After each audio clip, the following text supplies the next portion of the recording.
अस्सलाम वालेकुम व्यूअर्स। आजकल लोगों की बैटरियां बहुत तेज़ी से ख़राब हो रही हैं। बहुत सारे लोगों ने हर किस्म की सेटिंग अप्लाई करके भी देख लिया है, लेकिन बैटरियां अपना पूरा लाइफ स्पैन नहीं देती। यानी कि ट्यूबलेस बैटरी जो होती है वो 5 साल चलती है, लेकिन उनकी बैटरियां जल्दी डेड होती हैं। अब वो कंप्लेन करते हैं हमने हर तरह की अच्छी से अच्छी सेटिंग रखी है, हम ओवर चार्जिंग भी नहीं करवाते, हम बैटरी की बहुत ज़्यादा केयर भी करते हैं, लेकिन फिर भी बैटरी ख़राब होती है। उसकी क्या रीज़न है? तो इसमें सबसे ज़्यादा प्रॉब्लम जो देखी गई है वो उन लोगों के पास देखी गई है जिन्होंने एसपीयू मोड रखा हुआ है और बैटरी रात के टाइम भी यूज़ करते हैं, और बैटरी की जो चार्जिंग है वापडा से वो भी उन्होंने बंद रखी हुई होती है, और रात के टाइम वो वापडा बिल्कुल यूज़ नहीं करते।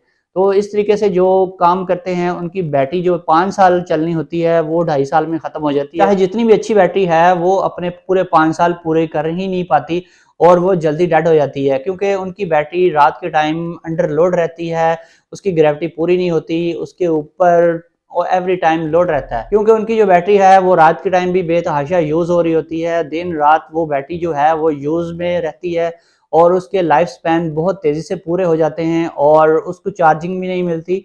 तो कोशिश किया करें कि आप अगर एसबीयू मोड चलाते हैं और इसमें अगर आप चाहते हैं कि आपका एसबीयू मोड भी चले, यानी दिन के टाइम भी आपको मैक्सिमम बचत मिले और रात के टाइम आपकी बैटरी भी ख़राब ना हो, तो फिर आपने क्या करना है, 12 नंबर पे जो बैटरी डिस्चार्ज की सेटिंग है, उसमें आपने इसकी वैल्यू को थोड़ा-सा इंक्रीज़ कर देना है।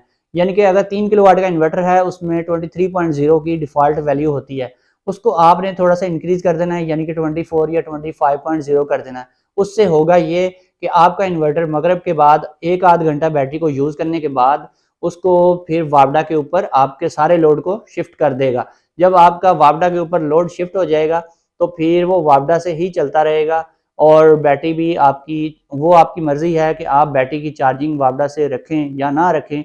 लेकिन 12 नंबर की जो सेटिंग है उसको आप थोड़ा-सा इंक्रीज़ करके रखें, ताकि आपका जो सिस्टम है वो सारी रात यानी कि ज़्यादा देर तक बैटरियों के ऊपर ना चले। 3-4 घंटे भी जो लोग बैटरियों के ऊपर रात के टाइम लोड डालते हैं, उनकी बैटरियाँ भी जल्दी डैमेज होती हैं।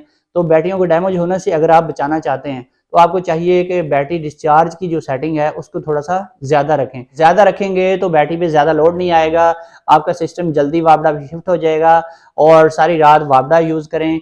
रात के टाइम कोशिश करें कि ज़्यादा लोड वापडा पे डालें और बैटरी को सिर्फ़ और सिर्फ़ एज़ अ बैकअप यानी कि लोड शेडिंग की सूरत में यूज़ करें, और वापडा की चार्जिंग को भी ऑफ रखें। वापडा की चार्जिंग को अगर ऑफ रखेंगे तो उससे भी आपकी बैटरियों के लाइफ साइकिल बचेंगे। यानी कि जितनी ही ज़्यादा बार हम बैटरी को चार्ज करेंगे और डिस्चार्ज करेंगे, उतने ही ज़्यादा तेज़ी से उसके लाइफ साइकिल कम पड़ते जाएँगे और उतनी ही ज़्यादा तेज़ी से वो अपनी लाइफ पूरी कर जाएगी। फिर भी अगर आप चाहते हैं कि आप रात के टाइम हर सूरत वापडा यूज़ नहीं करना चाहते, तो फिर आपको एक चीज़ सोच लेनी चाहिए कि आपको बड़े से बड़े साइज़ की बैटरी लगानी चाहिए, जिसके ऊपर आपका सिस्टम ईज़िली चलता रहे और बैटरी मुकम्मल लाइफ साइकिल खर्च ना करे, और आप कम से कम लोड डालें, यानी अपने लोड के हिसाब से बड़ी बैटरियाँ लगाएँ या पैरेलल में ज़्यादा बैटरियाँ लगाएँ। तो इस तरीके से आप रात के टाइम वापडा की बचत कर सकते हैं। अदरवाइज़ आपको थोड़े बहुत रात को जो यूनिट आप सेव करते हैं उसका कोई फ़ायदा नहीं है। रात के टाइम आपको हमेशा वापडा ही यूज़ करनी चाहिए, ताकि आपकी बैटरियाँ जो हैं वो आपको मैक्सिमम लाइफ दे सकें।